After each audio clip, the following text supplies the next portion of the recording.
अगर आपकी प्रॉपर्टी पर किसी ने कब्जा कर लिया और उस कब्जे को 12 साल हो गए, तो ऐसा माना जाता है, ऐसा लॉ है, सुप्रीम कोर्ट के तमाम ऐसे आदेश हैं, ये माना जाता है कि 12 साल तक अगर किसी ने कब्जा कर लिया तो ये प्रॉपर्टी उसकी हो जाएगी। एक जनरल प्रिजम्पशन ये बन गया है, लेकिन इसके कुछ अपवाद भी हैं।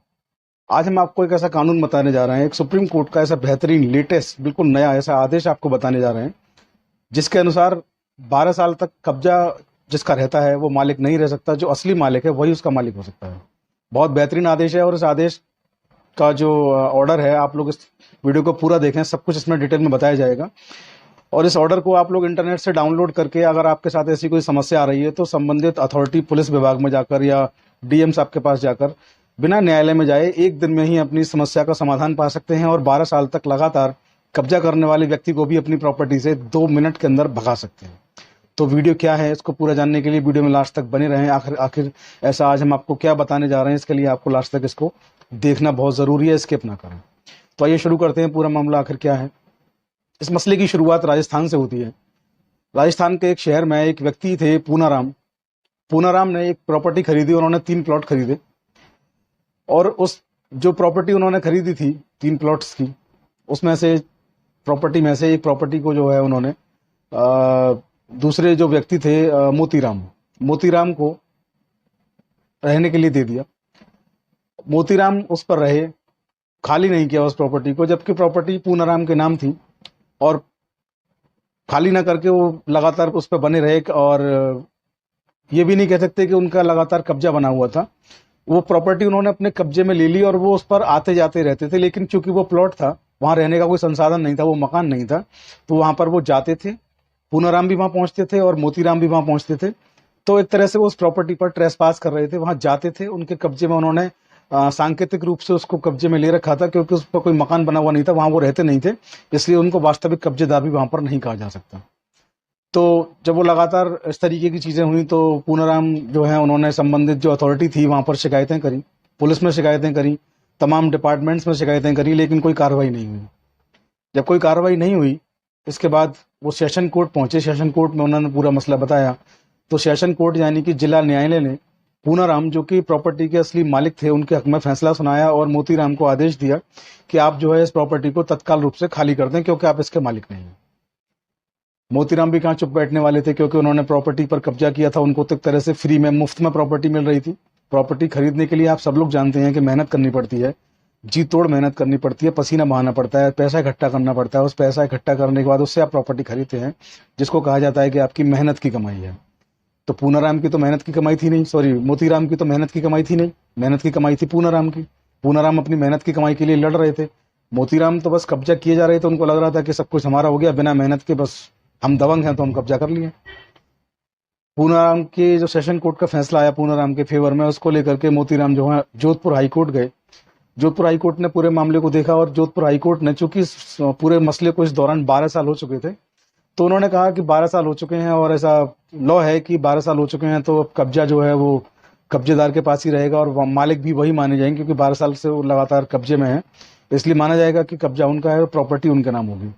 यहाँ जोधपुर हाईकोर्ट, राजस्थान हाईकोर्ट ने वो फैसला जो था, जो कब्जा धारक था मोतीराम, उसके नाम पर सुना दिया। क्योंकि पूनाराम की मेहनत की कमाई थी, पूनाराम चुप रहने वाले नहीं थे, वो सुप्रीम कोर्ट पहुंचे और हाई कोर्ट के इस आदेश के विरुद्ध उन्होंने याचिका दाखिल की, रिट दाखिल की। जब सुप्रीम कोर्ट में याचिका दाखिल हुई, रिट दाखिल हुई, तो सुप्रीम कोर्ट ने पूरे मामले को देखा, सोचा, समझा, और बहुत अच्छा, इसमें बहुत ऐसा एक आदेश दिया जो एक आम आदमी को, भारत के एक आम आदमी को बहुत राहत देने वाला है। क्योंकि मैंने देखा है कि लाखों करोड़ों लोग इस चीज से पीड़ित हैं कि कोई व्यक्ति उनकी प्रॉपर्टी पर 12 साल तक लगातार बने रहता है, हाथ जोड़ता है, पैर छूता है कि भैया पैसे नहीं है, खाली कर देंगे, कुछ भी कह के, मान मनोबल करके, खुशामद करके रहता है। और जब 12 साल हो जाते हैं तो फिर वो दांत दिखाने लगता है, कहता है कि अब जो करा जाए कर लो, खाली नहीं करूंगा। तो सुप्रीम कोर्ट ने ऐसे ही एक आम आदमी की बात को सुना और बहुत अच्छा, बहुत स्पेशल जो ऑर्डर इस पर जारी किया, बहुत शानदार, वो ये है। सुप्रीम कोर्ट ने ये कहा कि चूंकि 12 साल तक लगातार कब्जे में आपके में रहती है, तो आप उसके मालिक हो जाते हैं, ये एक अलग लॉ है। यहाँ मामला ये था कि वो प्लॉट था, मकान नहीं था, और यहाँ आप उस प्लॉट पर आ जा रहे थे, यानी कि उसको ट्रेस पास कर रहे थे, वो आपके प्रॉपर कब्जे में नहीं था, आप उसके ट्रेस पासर थे, आप गैर विधिक तरीके से उस प्लॉट को ट्रेस पास कर रहे थे। दूसरा, पूनाराम ने 12 साल का इंतजार नहीं किया, पूनाराम ने 12 साल होने से पहले ही संबंधित अथॉरिटियों में इसकी शिकायत की, न्यायालय में मुकदमा दाखिल किया।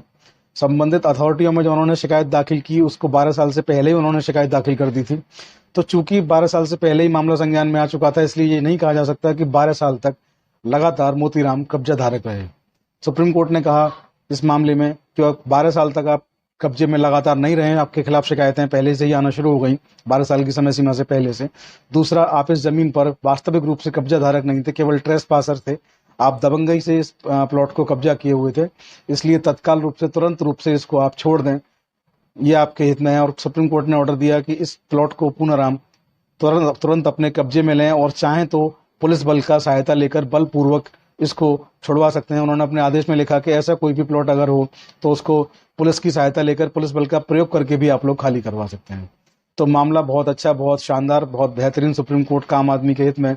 इस केस की जो साइटेशंस हैं, जो केस के पार्टीज के नाम है, वो आप लोग नोट कर लें, बताई दे रहा हूँ।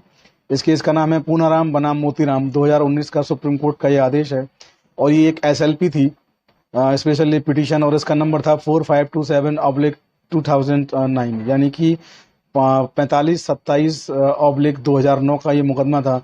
तो इस पूरे मामले में आप लोगों के साथ अगर ऐसा कुछ होता है तो आप लोगों को 2-3 चीज़ों पर बहुत ध्यान देने की, बहुत फोकस करने की ज़रूरत है। नंबर 1 तो ये, ऐसा कुछ भी होता है तो तुरंत जैसे ही आपको पता लगता है, आप लोग इंतजार ना करें। आपको लगता है कि संबंधित व्यक्ति मेरा मकान या प्लॉट खाली नहीं करेगा, उसको किसी वकील के माध्यम से, अपने वकील के माध्यम से आप लोग लीगल नोटिस तुरंत तत्काल रूप से दें, वो रिकॉर्ड के रूप में रहता है। संबंधित अथॉरिटी में, पुलिस में, प्रशासन में उनकी शिकायत करें और संभव हो सके तो न्यायालय में भी उनके विरुद्ध बात दायर कर दें। 12 साल की समय सीमा के भीतर अगर आप लोग ऐसा कर देते हैं तो निश्चित जानिए आपके कब्जा धारक को कब्जा छोड़ना पड़ेगा, जाना पड़ेगा। और सबसे बेहतरीन चीज़ इसमें ये रहेगी कि जो मैंने ऑर्डर बताया है इंटरनेट से, इसको आप लोग निकालें, सर्च करें। आप लोग चाहें तो हमारी व्हाट्सएप टीम से संपर्क कर सकते हैं, वो कुछ शुल्क लेकर के आपको इसकी कॉपी उपलब्ध करा देंगे। इस ऑर्डर की कॉपी अपने पास रखें और अपनी एक एप्लीकेशन अपने ज़िले के SSP या DM के नाम लिखें और उसमें लिखें कि इस केस में सुप्रीम कोर्ट ने कहा है कि कब्जा खाली करना होगा, इसकी कॉपी साथ में संलग्न कर रहा हूँ, मेरा प्लॉट ये है और इस पर इस व्यक्ति ने कब्जा कर रखा है, जिसने कब्जा कर रखा हो उसका नाम, पता, डिटेल उस प्रार्थना पत्र में लिखें और लिखें कि सुप्रीम कोर्ट के इस आदेश के अनुसार इस प्लॉट को कब्जा मुक्त कराएं, खाली कराएं। यकीन जानिए एक दिन में भी अगर SSP और DM चाहेंगे तो केवल एक दिन में ही, बिना कोर्ट जाए, बिना न्यायालय जाए, आपके प्लॉट को कब्जा मुक्त करा देंगे, क्योंकि सुप्रीम कोर्ट का आदेश यही कहता है। तो आज के वीडियो में इतना ही। आप लोग इस वीडियो को, मेरी गुजारिश है कि ज़्यादा से ज़्यादा लोगों तक शेयर करें, ज़्यादा से ज़्यादा लोगों तक वीडियो पहुंचेगा तो ज़्यादा से ज़्यादा लोगों की मदद हो पाएगी, उनकी हेल्प हो पाएगी। इसके साथ ही आप लोगों से निवेदन कि ऑफिशियल प्रतीक चौधरी और चौधरी लीगल एसोसिएट दोनों यूट्यूब चैनल को आप लोग सब्सक्राइब जरूर करें और आप लोग हमें फेसबुक और इंस्टाग्राम पर भी फॉलो कर सकते हैं, शेयर कर सकते हैं। ID सेम है, चौधरी लीगल एसोसिएट। आज के वीडियो में इतना ही। जय हिंद, जय भारत, नमस्कार।